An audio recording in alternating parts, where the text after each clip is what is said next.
नमस्कार दोस्तों, स्वागत है आपका हमारे चैनल मेडटॉक रिव्यू में। और आज के इस वीडियो में हम एक साथ दो एंटी फंगल मेडिसिन के बारे में जानकारी प्राप्त करेंगे। दो इसलिए क्योंकि हम कंपेयर करेंगे और जानेंगे कि दोनों में से अगर हमें कोई एक चूज़ करना हो तो बेस्ट कौन सा है। इस वीडियो में हम आगे ये भी पता करेंगे कि ये दवाइयाँ जो है किस तरह से अपना असर दिखाती है, कौन से टारगेट सेल्स पर ये अटैक करती है जिसकी वजह से इतनी प्रभावी साबित होती है, इनके डोजेस क्या है, कितनी मात्रा में और कब तक लेनी चाहिए, अगर दवाई ले रही है तो उसके साइड इफ़ेक्ट भी होंगे तो साइड इफ़ेक्ट्स के बारे में भी बात करेंगे। और इन दवाइयों के साथ अगर हमें कोई अन्य दवाई लेनी पड़ जाए तो इन दवाओं के ऊपर जो है उन दूसरी दवाओं का क्या असर हो सकता है, इस बारे में भी बात करेंगे। और अंत में हम ये भी जानेंगे कि मरीज़ कहाँ पर गलती करता है जिसकी वजह से ये फंगल इन्फेक्शन दोबारा हो जाता है, जबकि उनको पता है कि लगभग लगभग ठीक हो चुकी होती है। तो इस वीडियो को बिना स्किप किए देखिएगा क्योंकि ये आपके फ़ायदे की बात है।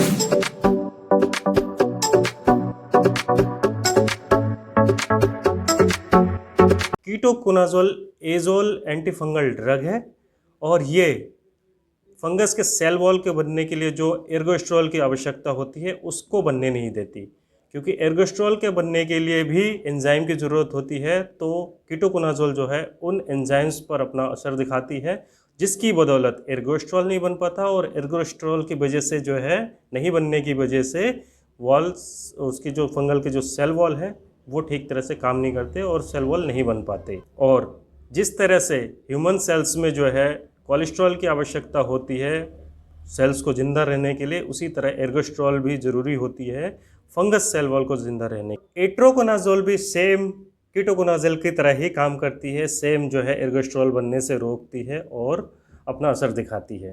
कीटोकोनाजोल का यूज़ स्किन के ऊपर कहीं भी फंगल इन्फेक्शन हो जाता है उसमें यूज़ की जाती है।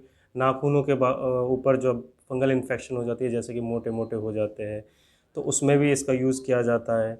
सेबोराइक डर्मेटाइटिस, इसमें भी इसका यूज़ किया जाता है। टीनिया पर्सिकॉलर, ये आप स्क्रीन पे इमेज देख रहे हैं जिसमें धब्बे धब्बे से है, ये फंगस की वजह से ही होता है। तो इस पर भी जो है कीटोकोनाजोल अपना असर दिखाती है।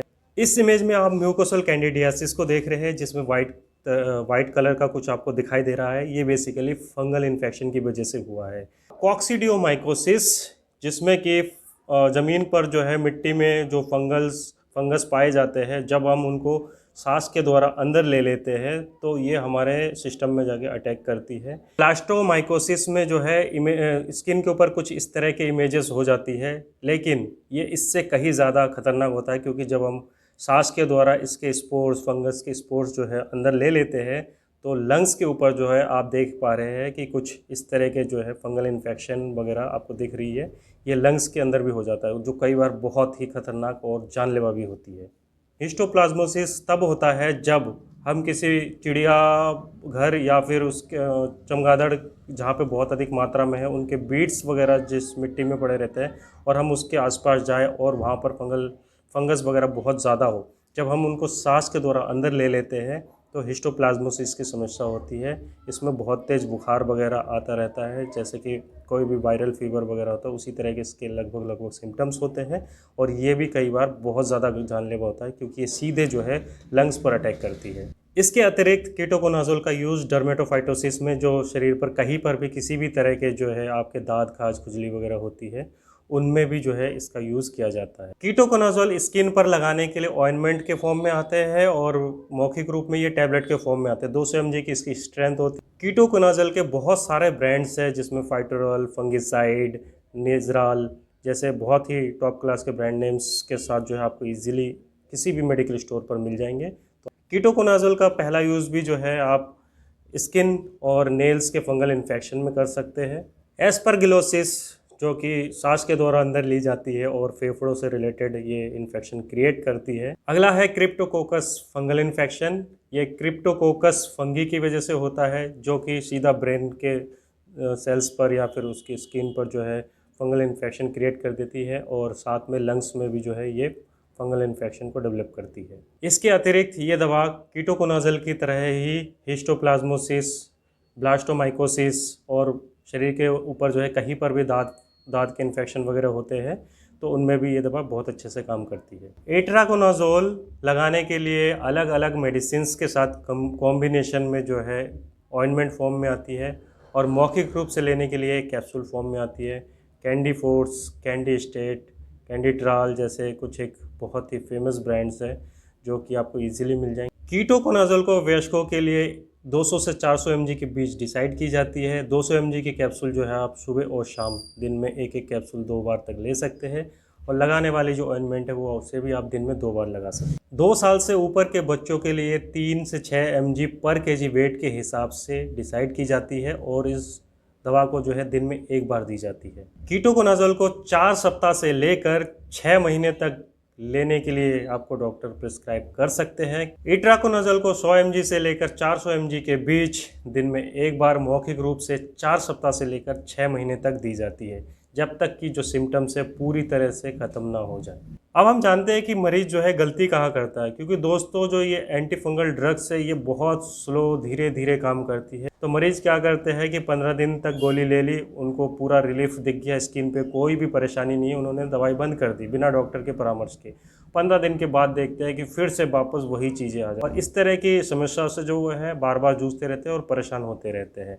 तो आप जो है डॉक्टर के परामर्श के बिना इस दवाई को तब तक ना छोड़ें जब तक डॉक्टर आपसे ना बोल दे कि अब इस दवाई को छोड़ दीजिए, क्योंकि कई बार जो है सिम्टम्स ठीक होने के बाद भी वापस आ जाते हैं। कीटोकोनाजोल का उपयोग 2 साल से नीचे के छोटे बच्चों के ऊपर नहीं किया जाता है।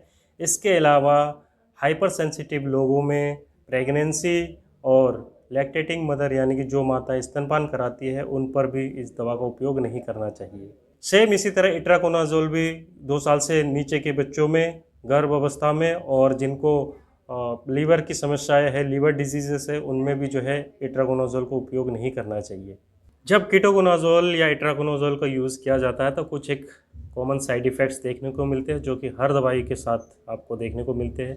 कीटोकोनाजोल में उल्टी, दस्त, पेट में दर्द, जी मचलाना और इसके अलावा जो कुछ बड़े प्रॉब्लम्स हुए वो उसमें जो है आप स्पर्म काउंट, पुरुषों में शुक्राणुओं की कमी देखने को मिलती है, पुरुषों में स्तन वृद्धि जैसे समस्या भी देखने को मिलती है। इसी तरह इट्राकोनाजोल के साइड इफ़ेक्ट में उल्टी, जी मचलाना, पेट दर्द, स्किन पे रैशेस होना, पैरों में सुन्नपन आना, पैरों में सूजन आना, हार्ट बीट का अनियमित होना, दिल की धड़कनों का अनियमित होना, कुछ एक इस तरह के साइड इफ़ेक्ट्स होते हैं। अगर ये साइड इफ़ेक्ट्स चाहे इट्राकोनाजोल की वजह से हो या कीटोकोनाजोल जो भी आप यूज़ कर रहे हैं, अगर ठीक नहीं हो रहे हैं, समस्या बढ़ती जा रही है या इसके अतिरिक्त भी कोई बहुत बड़ी मेजर साइड इफ़ेक्ट देखने को आपको मिले तो आप अपने डॉक्टर से जाकर तुरंत मिलिएगा।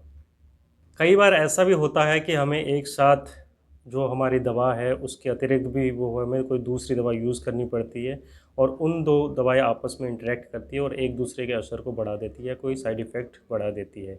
तो जब हम कीटोकोनाजोल यूज़ करें तो हमें किन किन दवाइयों के साथ इंटरेक्शन देखने को मिल सकती है। इसमें है सिमेटिडिन, रिफैम्पिन, वारफारिन। वारफारिन जो है एंटीकोगुलेंट है। साइक्लोस्पोरिन के साथ भी कीटोकोनाजोल को यूज़ नहीं करना चाहिए। कीटोकोनाजोल वारफारिन के असर को और बढ़ा देती है, यानी कि कहीं से भी आपके चोट वगैरह लग जाए तो ब्लीडिंग होने की प्रोबेबिलिटी और ज़्यादा बढ़ जाएगी। इट्राकोनाजोल को मिर्गी या फिर दौरे की दवाई जैसे फिनाटोइन और कार्बामाज़ेपिन के साथ यूज़ नहीं करना चाहिए। इसके अलावा एंटासिड और वारफारिन के साथ भी इसको यूज़ नहीं करना चाहिए। यदि आपको एंटासिड लेना पड़े तो आप जो है इट्राकोनाजोल से 2 घंटा पहले या इट्राकोनाजोल को लेने के 2 घंटे बाद आप एंटासिड्स वगैरह ले सकते हैं।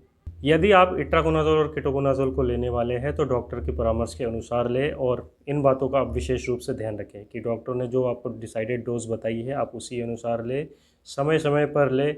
दवा को जो है भोजन के साथ लें ताकि अच्छा अवशोषण हो सके और यदि लीवर या फिर किडनी में कोई समस्या जनरेट हो रही है तो आप अपने डॉक्टर को बताएं। दवा को नियमित रूप से समय पर लेना चाहिए, दवा का पूरा कोर्स करें, क्योंकि अगर आपने आधा अधूरा कोर्स किया तो बीमारी फिर से वापस हो सकती है। तो दोस्तों अगर आपने वीडियो को यहाँ तक देख लिया तो आप अच्छे से समझ गए होंगे कि दवा का उपयोग कैसे करना है, कहाँ करना है और कहाँ नहीं करना है।